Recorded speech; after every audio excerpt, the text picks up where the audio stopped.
책임질 수 없는 일을 책임지려면이라고 하는 제목으로 말씀을 나누겠습니다. 특별히 우리가 사순절 기간이고 우리 예수님의 고난을 묵상하는 그런 우리가 기간인데, 오늘 본문은 예수님께서 십자가에 못 박히시기 바로 전날 밤에 다락방에서 제자들과 유월절 식사를 마치시고 이제 승리의 찬송을 부르며 감람산으로 향하는 그 내용입니다. 자, 31절, 32절 같이 읽겠습니다. 그때 예수께서 제자들에게 이르시되 오늘 밤에 너희가 다 나를 버리리라. 기록된 바 내가 목자를 치리니 양의 떼가 흩어지리라 하였느니라. 그러나 내가 살아난 후에 너희보다 먼저 갈릴리로 가리라. 예수님 갑작스럽게 제자들을 향해서 너희가 다 나를 버리리라 그렇게 말씀을 하시죠. 지금 사기가 충천해서 막 기쁨과 감사의 찬양을 부르면서 흥을 그리면서 감람산으로 가고 있는데 예수님이 창문을 끼얹는 말씀을 하시는 거죠. 예수님은 기록된 말씀을 통해서 제자들이 예수님을 버릴 걸 아셨어요. 스가랴 13장 7절에 보면 칼이 목자를 치리니 양이 흩어지리라는 말씀이 나옵니다. 예수님은 이 말씀을 통해서 제자들이 곧 예수님을 버릴 것을 아시고 경고를 하신 거죠. 여러분, 이처럼 성경을 읽고 묵상하면 성경이 때때로 우리에게 수시로 교훈하시고 경고하시고 우리의 삶에 인도하시는 거예요. 그러니까 예수님은 늘 말씀을 묵상을 하시니까 앞으로 어떻게 되겠다 이게 다 보이는 거죠. 그러니까 무당 찾아갈 필요가 없는 거예요. 점쟁이 찾아갈 필요가 없어요. 말씀만 읽어도 말씀이 다 인도를 하는 것입니다. 자, 33절에서 35절까지 읽겠습니다.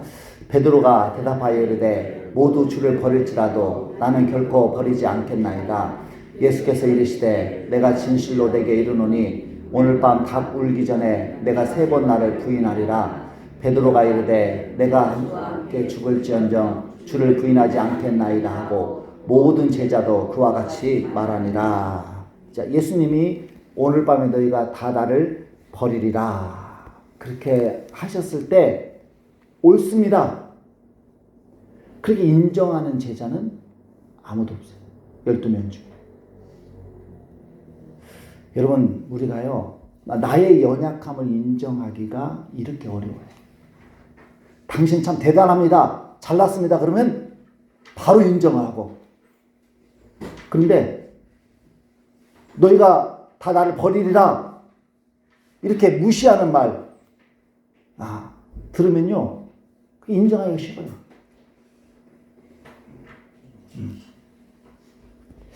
베드로는 완강하게 예수님의 말씀을 반박하면서 모두 주를 버릴지라도 나는 결코 버리지 않겠나이다 장담을 하죠.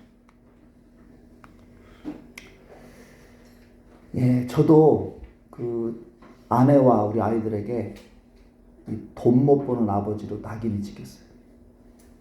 우리 아빠는 돈을 못 벌어. 근데 그냥 하는 말이 아니라 그럴 만한 이유가 있습니다. 근데 저는 여전히 인정하고 싶지 않아요.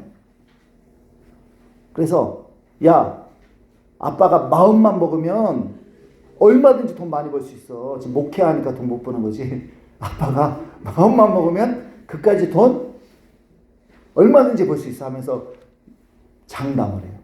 여전히 장담을 합니다. 여러분 어떻습니까? 자, 예수님은 이 베드로의 호언 장담에 전혀 감동을 안 하세요. 전혀 감동하지 않으십니다. 미국 코넬대 심리학과의 연구에 의하면 아는 것이 거의 없는 사람일수록 호언 장담하는 경향이 강하다.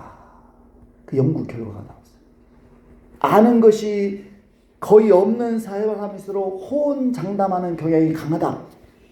그러니까 베드로는 자신의 믿음이 얼마나 약한지 몰라요. 모르니까 그렇게 모두 주를 버릴지라도 나는 결코 버리지 않겠나이다. 장담을 한다 이 말, 장담을. 그러나 모든 것을 아시는 예수님은 내가 진실로 진실로 너에게 이르노니 오늘 밤 닭 울기 전에 내가 3번 나를 부인하리라 하시죠. 예수님이 베드로를 비난하는 게 아니에요. 베드로의 믿음이 얼마나 약한지를 가르쳐 주시는 거죠. 아니야, 너 그런 믿음 아니야, 너 약해. 응? 그 알려줘서 경고하시는 거예요. 이럴 때 여러분, 주님 맞아요. 저는요, 주님을 3번이 아니라 10번을 부인하고도 남을 그런 죄인이에요. 주님 저를 불쌍히 여겨주세요. 여러분, 그러면 얼마나 좋습니까? 그런데 베드로는 예수님이 자기를 인정해 주기는커녕 네가 나를 부인하리라고 하면서 배신자로 막 몰아가니까 너무 억울하고 너무 서러워가지고 막 펄펄 뜁니다. 막 너무너무 화가 나는 거예요. 그러면서 더 강하게 얘기를 하죠. 내가 주와 함께 죽을지언정 주를 부인하지 않겠습니다. 더 강하게.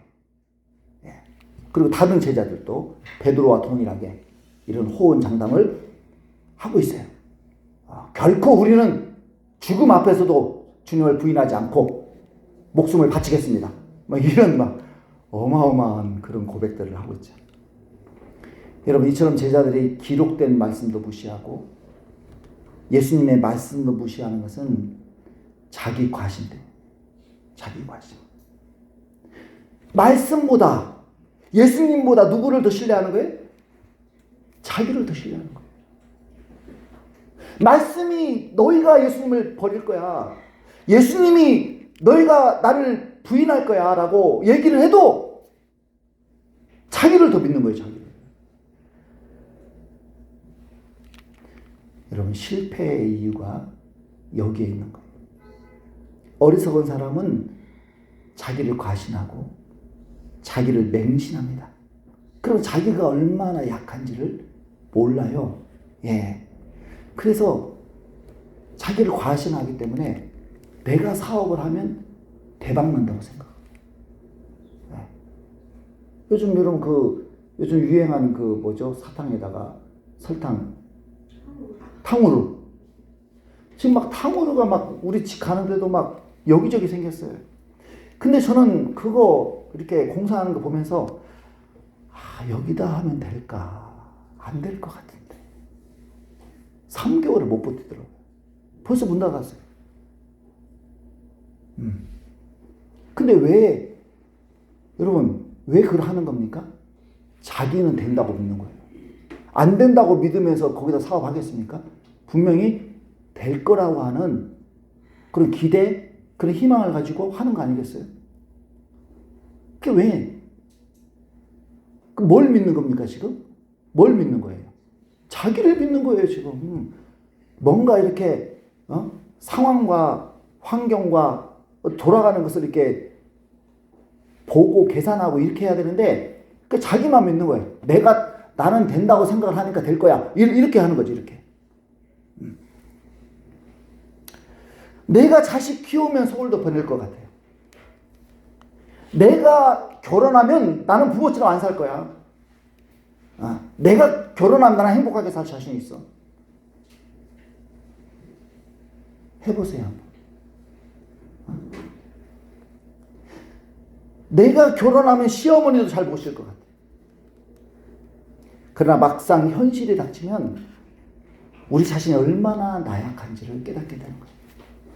그래서 저도 이제 우리 노회에서 20-30명 데리고 목회하는 그러다 은퇴하신 목사님들 참 속으로 무시했어요.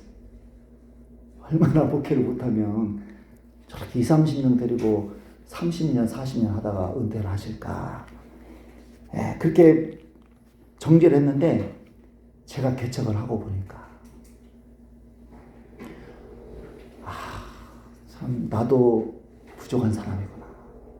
나도 20-30명 목회하다가 은퇴하겠구나. 이런 마음이 들더라. 우리는 안 해보면요, 참 다 할 것 같아. 다 잘할 수 있을 것 같아. 해보세요. 막상 해보면 현실의 벽이 얼마나 높은지, 내가 얼마나 나약한지를 깨닫는 거예요. 인생의 시기마다 겪어보지 않고는 알 수 없는 십자가가 있는 거예요. 자식 키워봐야 내가 얼마나 부족한 부모인가를 깨닫는 거예요. 그러면 다른 자식, 다른 부모 보면서 욕하지 않아요. 내가 깨달으니까요. 시집살이를 해봐야 나도 도저히 사랑할 수 없는 사람이 있구나. 그걸 깨닫는 거예요. 그래서 우리는 내가 질 수 없는 십자가를 통해서 우리 안에 있는 그 자기 확신, 자기 맹신에서 우리가 조금씩 벗어나게 되는 것입니다. 여러분은 지금 배우자나 자녀들에게 어떤 장담을 하고 계십니까? 그거 그대로 할 자신 있으십니까? 함부로 우리가 장담하시면 안 됩니다. 자, 36절 있습니다. 이에 예수께서 제자들과 함께 겟세마네라 하는 곳에 이르러 제자들에게 이르시되 내가 저기 가서 기도할 동안에 너희는 여기 앉아 있으라 하시고, 자, 겟세마네라고 하는 뜻은 기름을 짜는 틀이라고 하는 뜻이에요. 기름을 짜는 틀. 그 감람산에서 올리브를 생산해 가지고 그 기름을 짜는 곳을 겟세마네라고 그렇게 불렀습니다. 예수님과 제자들은 예루살렘에 올라올 때마다 그 겟세마네에서 기도를 하시거나 휴식을 취하시곤 했어요. 그래서 주님은 이제 십자가에 지시기 마지막 전날 밤에 그 겟세마네로 다시 제자들 12제자와 함께 올라갔습니다. 그리고 8명의 제자들을 향해서 내가 저기 가서 기도할 동안에 너희는 여기 앉아 기도하라고 했나요?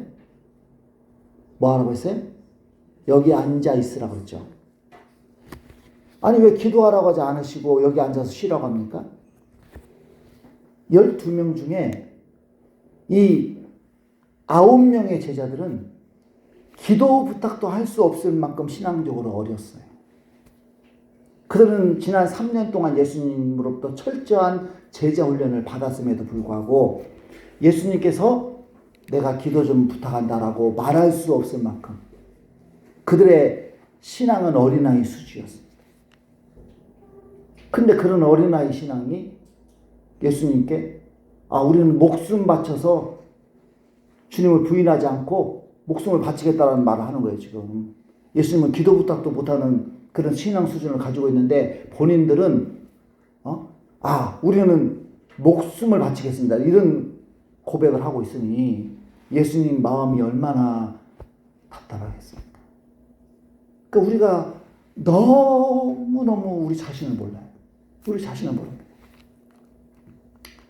여러분, 우리는 자기의 수준도 모르고 주님 제게 10억만 맡겨주시면 제가 주님 뜻대로 쓰겠습니다.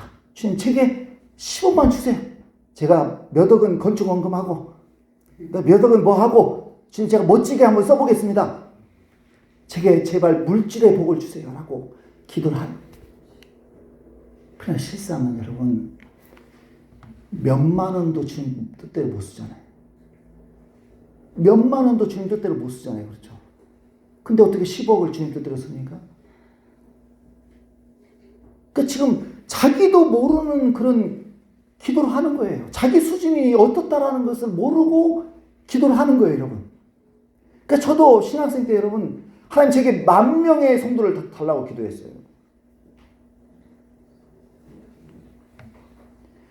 아니 20-30명도 제대로 감당을 못하면서 무슨 10,000명이냐고요. 그러니까 제 수준을 모르고 기도를 한 거죠. 제 수준을. 여러분 주님은 속지 않으세요? 저와 여러분은 자기를 속아서 자기 수준을 너무 과신을 해가지고 막 큰 것을 구해. 막 엄청난 것을 구해. 근데 주님은 안 속습니다. 그러니까 안 주셔요. 그리고 내 수준에 맞게 주시는 거예요. 내 수준에 맞게. 물질도요. 내 수준에 맞게 주시는 거예요. 내 수준에 맞는 배우자를 주시고 내 수준에 맞는 자녀를 주시고 그러는 거예요. 그러니까 여러분 주님이 주셨을 때 아니 주님 제가 이거 구한 거 아니잖아요. 제가 큰 걸 구했는데 왜 이거 주세요? 왜 그거 왜 주겠어요 여러분? 아까워서 그거만 주겠어요? 내 수준이 그것만 받을 만한 수준이란 말이에요. 그러니까 우리는 지금 내가 처한 환경이 내 수준이구나 이렇게 생각을 하시고 불평하지 말고 감사하셔야 되는 거예요. 그게 자기를 객관적으로 보는 거예요. 여러분. 객관적으로. 자, 37절, 38절 있습니다. 베드로와 세베대의 두 아들을 데리고 가실새 고민하고 슬퍼하사 이에 말씀하시되 내 마음이 매우 고민하여 죽게 되었으니 너희는 여기 머물러 나와 함께 깨어 있으라 하시고. 예수님이 베드로와 또 요한과 야고보 이 세 사람을 데리고 산으로 더 깊이 들어가십니다. 이 세 사람은 요즘으로 하면 목자예요. 교회 중직들입니다. 리더들이에요. 예수님은 이들에게만큼은 억누르고 있던 자신의 심정을 다 오픈을 합니다. 죽음을 목전에 두신 그 예수님은 마음이 너무 괴롭고 슬펐어요. 그래서 세 명의 제자들에게 내가 지금 괴로워서 죽을 지경이다 라고 고백을 합니다. 그러니 너희는 여기서 나와 함께 깨어서 기도를 해라. 이 기도 부탁을 요청을 하시고.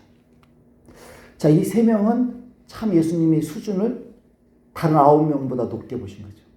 높게 보셨어요. 여러분, 예수님은 지금까지 엄청난 사역을 감당 안 하셨어요. 수많은 병자를 고치시고, 예, 말씀을 전하시고, 막 귀신들을 쫓아내시고, 그렇게 막 정신없는 사역을 하셨음에도 불구하고 스트레스를 받아보신 적이 없어요. 힘들다고 말해본 적이 없어요. 그런데 지금은 괴로워서 죽을 지경이다, 미칠 지경이다, 그렇게 고백을 하고 있는 것이죠.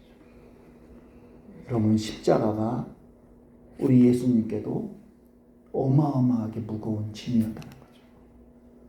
우리 대신에 하나님이 저주를 받고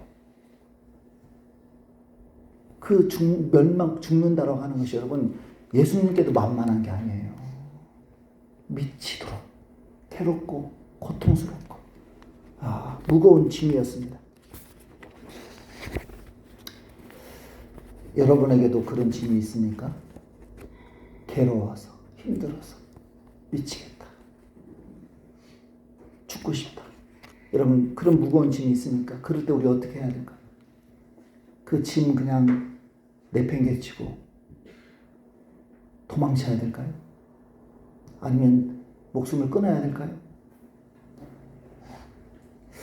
우리도 예수님처럼 하셔야 되는 거예요. 예수님이 공동체에서 오픈하잖아요. 제자들이 오픈을 하잖아요.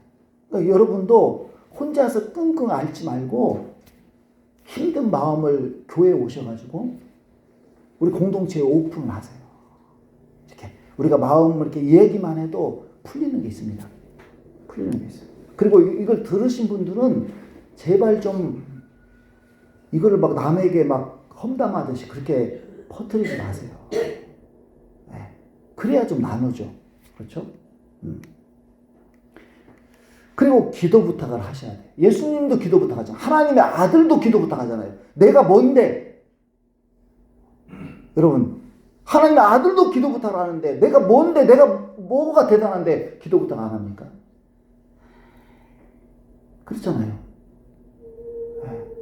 여러분, 내가 기도하는 것도 중요하지만 함께 기도하면 어마어마한 역사가 일어나는 거예요.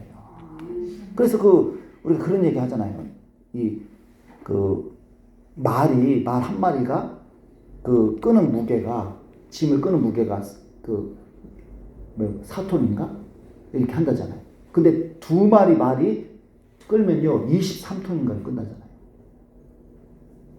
이게 한 사람이 하는 것과 두 사람이 하는 것과 세 사람, 네 사람, 10사람이 하는 건 엄청난 차이가 있는 거예요. 여러분, 한 사람이 기도하면 100일 걸릴 거, 공동체가 기도하면 열흘만 응답이 되는 거예요. 그래서 내가 힘든 거 혼자 끙끙 앓고, 혼자 고민하고, 혼자 기도하지 마시고, 함께 나누시고, 기도부터 하시고, 그래야 나의 어깨에 지어진 짐들을 우리가 질 수가 있다는 거죠. 근데 기도 부탁 해놓고는 또 나는 기도 안 하는 그 양체가 되시면 안 됩니다. 예. 내 문제는 내가 제일 많이 기도를 하셔야 되는 거예요. 예. 자, 보세요. 39절 있습니다. 조금 나아가사 얼굴을 땅에 대시고 엎드려 기도하여 이르시되 내 아버지여 만일 할만하시거든 이 잔을 내게서 지나가게 하옵소서. 그러나 나의 원대로 마시옵고 아버지의 원대로 하옵소서 하시고. 예수님은 조금 더 나아가셔서 혼자 자세를 최대한 낮추어 얼굴을 땅바닥에 대시고 엎드려 기도하세요. 여러분, 기도하는 자세를 보면은 이 사람의 갈급함을 알 수 있어요. 우리 기도하는 자세만 봐도 저 사람이 얼마나 응답을 받고 싶은지, 별로 응답받고 싶은 마음이 없는지 자세만 보면 알 수 있어요. 그러니까 예수님이 얼마나 간절하신지 얼굴을 땅바닥에 대고, 그러니까 자기를 하나님 앞에 최대한 낮추는 거예요. 겸손이에요. 그래서 간절히 주님을 의지합니다. 내 아버지여 만일 할만하시거든 이 잔을 내게서 옮기시옵소서. 예수님은 자신의 소원을 가감없이 하나님께 아뢰요. 주님, 할 수만 있다면 이 십자가 안 지게 해주세요. 그 기도하는 거 아니겠어요? 여러분, 기도는 내 마음을 솔직하게 나누는 시간이에요. 마음은 안 그러면서 하나님 앞에 내 속은 숨기고 이렇게 얘기하시면 안 되는 거예요. 속에 있는 거 그대로 그냥, 저 오늘 예배드리러 가기 싫어요 하나님, 저 봉사하기 싫어요. 여러분 마음을 솔직히 이렇게 나누는 게 그게 기도예요. 그러면서 예수님은 한마디를 더 붙이십니다. 그러나 내 원대로 마옵시고 아버지의 원대로 하옵소서. 자, 예수님의 열망이 뭡니까? 십자가를 안 지는 거예요. 누가 십자가 지고 싶겠어요? 누가 죽고 싶겠습니까? 그 인간이라면 당연한 마음이에요.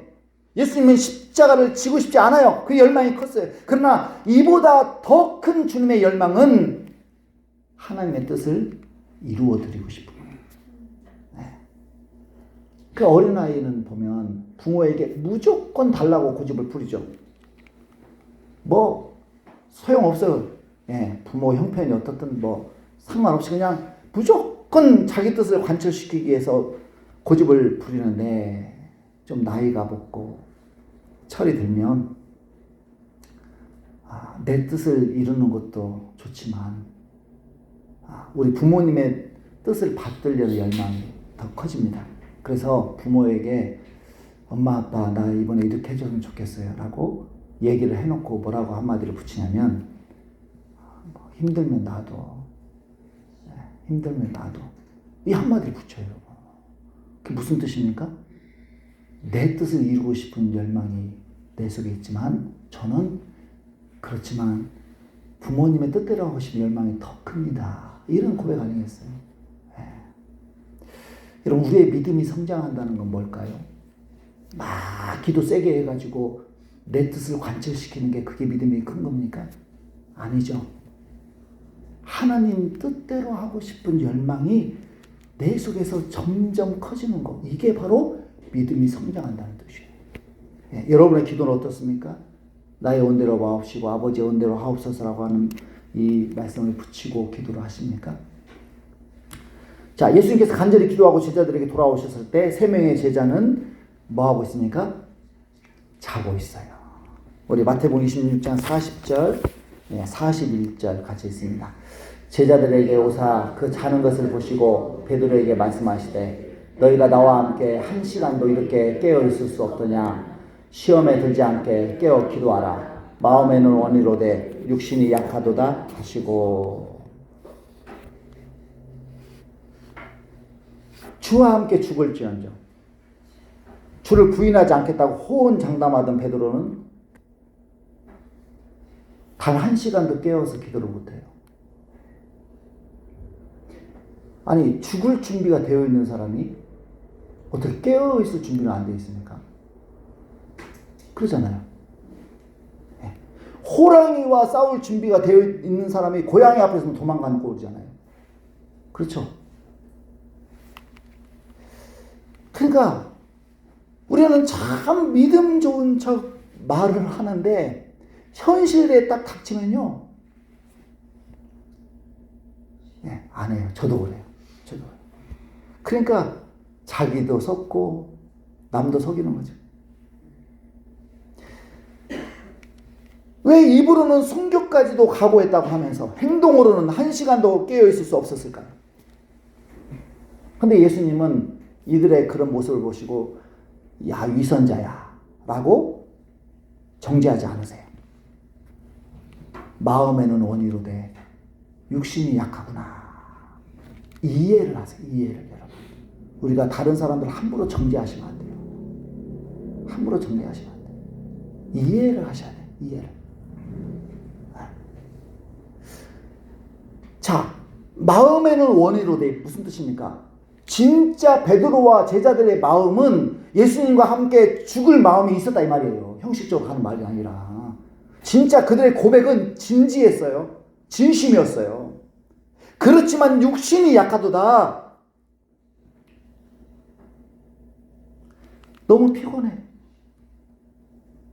예수님과 하루 종일 사역하다가 이렇게 지금 새벽이잖아요. 너무 피곤해. 잠이 몰려와.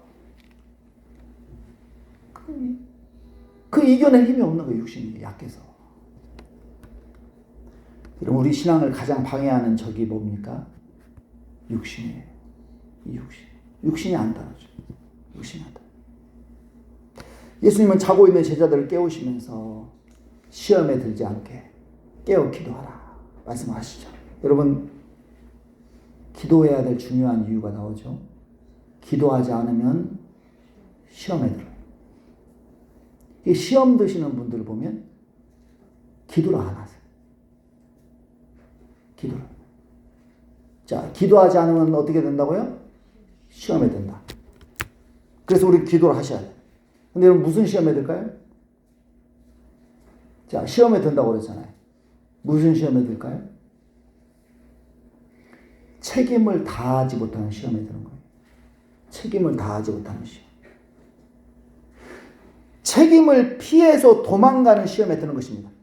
베드로와 제자들은 주와 죽을전정 주님을 부인하지 않겠다고 장담을 했잖아요. 그러면 그 장담에 책임을 져야죠. 그러잖아요. 말을 내뱉었으니까 책임을 져야 될 거 아니에요. 한번 말한 거. 근데 책임을 못 져. 자, 마태복음 26장 56절 하반절 같이 있습니다. 이에 제자들이 다 예수를 버리고 도망하니라. 말에 책임을 못 져.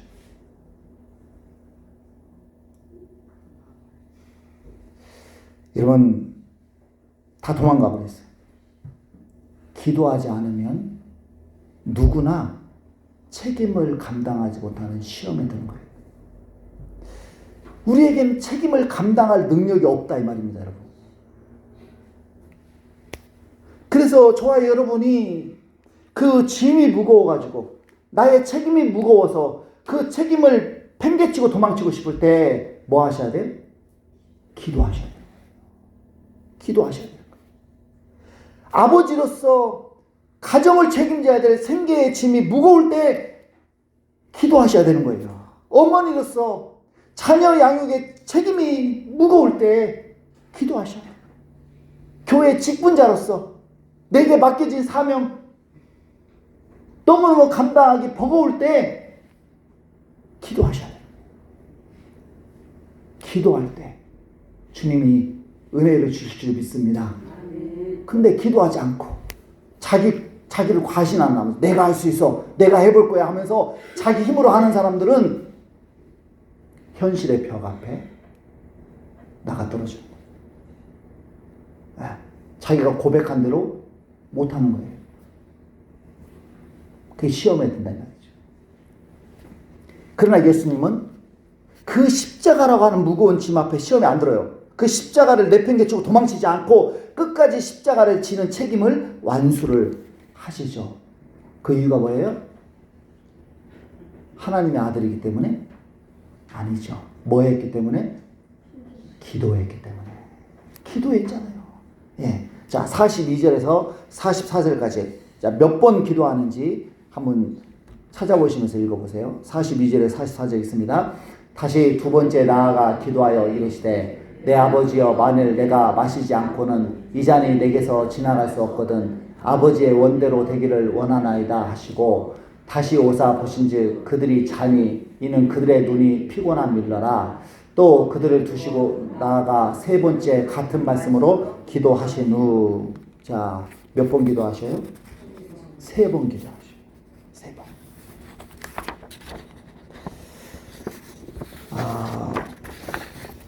성경에 숫자 3이 많이 나옵니다.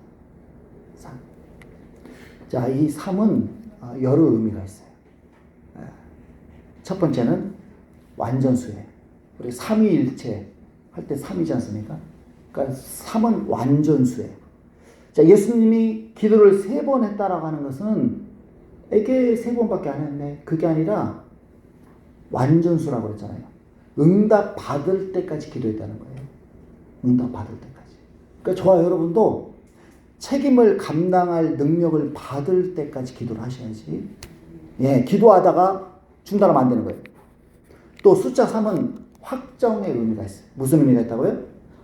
확정. 자, 판사가 법정에서 판결병을 3번 두드리잖아요. 땅, 땅, 땅. 3번 두드리. 판결을 확정 짓는 거예요. 그러면 끝나는 거죠. 베드로가 예수님을 3번 부인했다라고 하는 것은 완전한 부인을 했다는 거예요. 부인을 확정 지었다라고 하는 거예요. 예수님이 무덤에 3일 계셨다라고 하는 것은 예수님이 죽은 척 하신 게 아니라 완전히 죽으셨다. 죽음을 확정하셨다라고 하는 뜻입니다. 마찬가지로 예수님이 3번 기도하셨다라고 하는 것은 내가 이제 하나님의 뜻대로 책임을 지겠다. 그 확정을 짓는다는 뜻이에요. 책임에서 내가 피하겠다.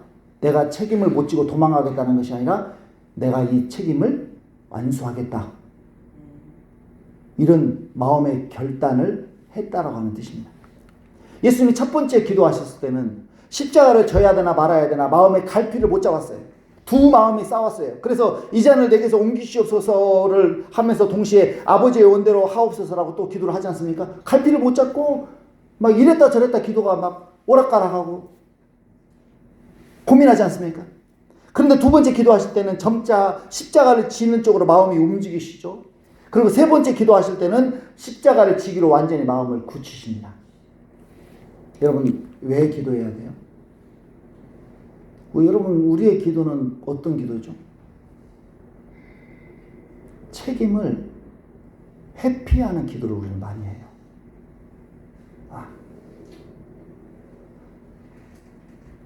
자, 하나님 제가 이거 감당 못해요. 피할 길을 주세요. 그러잖아요. 피할 길을 주세요. 무슨 기도입니까 이게? 책임을 피하게 해달라는 기도지 않습니까? 그러니까 우리의 기도가 대부분 내가 지금 사는 거 너무 힘드니까 내가 저 사람과 사는 거 너무 힘드니까 안 살게 도와주세요.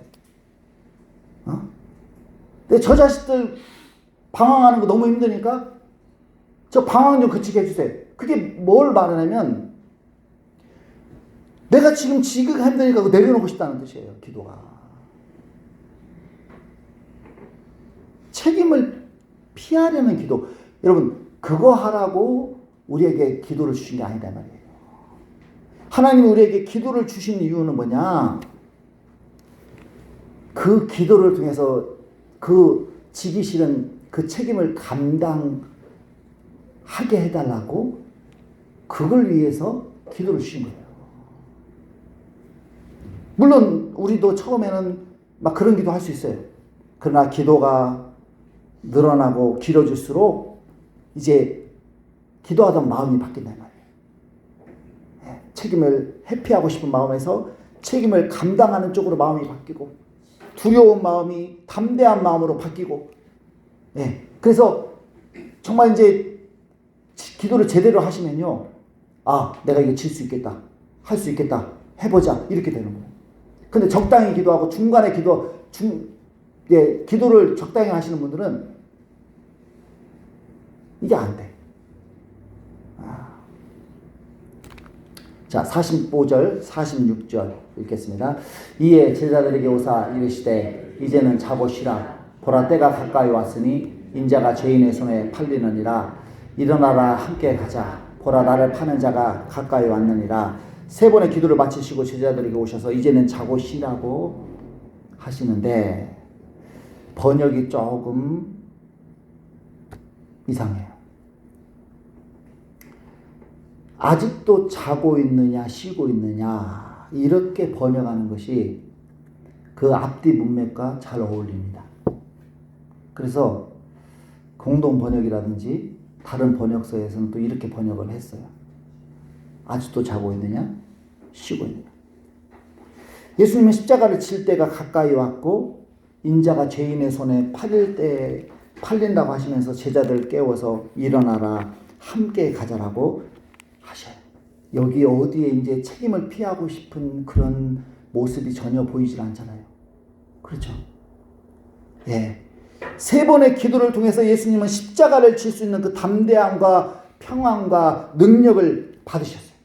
그래서 기도가 끝난 후에 일어나라 도망가자가 아니라 일어나라 십자가를 지러 함께 가자.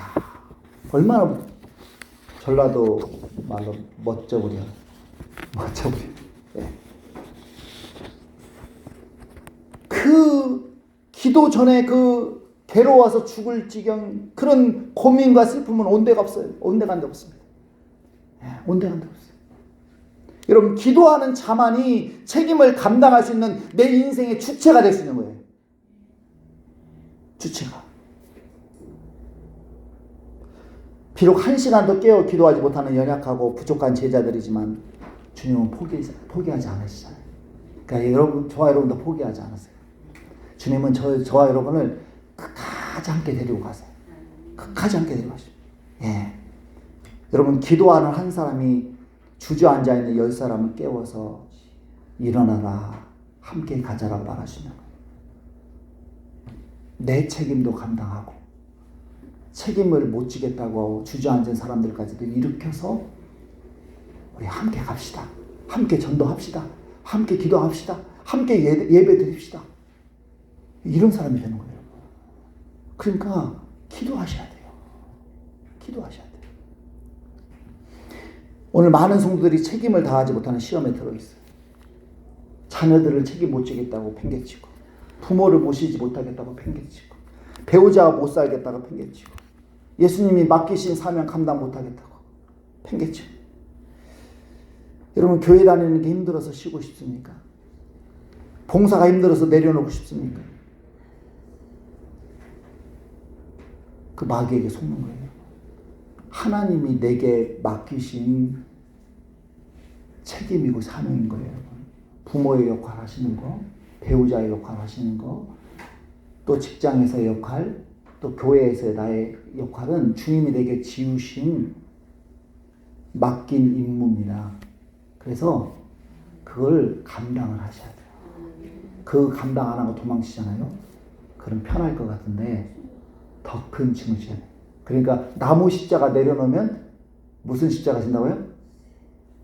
새로 만든 십자가 져야 된다고 그러잖아요.